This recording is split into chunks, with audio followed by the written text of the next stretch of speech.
நம்ம இன்னைக்கு நாஞ்சல் நர்சரியில் இருக்க முந்திரி செடிகள் தான் பார்க்குறோம். நீங்கள் பார்க்குற செடிகள் எல்லாம் ஒரு 4 அடி 4.5 அடி ஹைட் உள்ளது.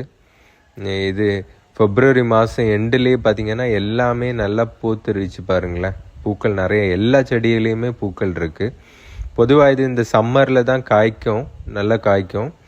ஸோ இது பார்க்குறது நல்ல வெரைட்டி தான். இது பருப்போட திக்னஸ் அதிகமாக இருக்கும். ஸோ வெயிட் உங்களுக்கு நிறைய வெயிட்டு கிடைக்கும் கொஞ்சம் காய்கள்லேயே. ஒரு கொத்துலேயே பார்த்தீங்கன்னா நிறைய காய்கள் பிடிக்கிறதுக்கான வாய்ப்பு இருக்குது. இந்த செடிகளில் பாருங்கள், மரங்கள் ஃபுல்லாக பூத்து இருக்கும். ஒரு வருஷத்துலேயே இது நல்லா காய்க்க ஆரம்பிச்சிரும். இதோட பழங்கள் கூட நல்லா டேஸ்ட்டாக இருக்கும்.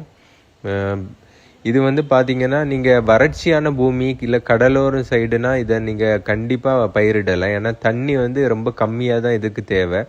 வறட்சியும் தாங்கி அதிகமாக மகசூல் தரும். இதுக்கு பாதாம், பிஸ்தா அதெல்லாம் கூட, பேரிச்சம்பழம்லாம் கூட நீங்கள் ரேட்டு கம்மியாகும். அது ஆனால் இந்த முந்திரி என்றைக்குமே ரேட்டு கம்மியாகாது. இதோட டிமாண்டு அதிகமாக இருக்குது. ஸோ அதனால் நீங்கள் வறட்சியான பூமினா தைரியமாக கடலோரம் சைடுனா இதை பயிரிடலாம்.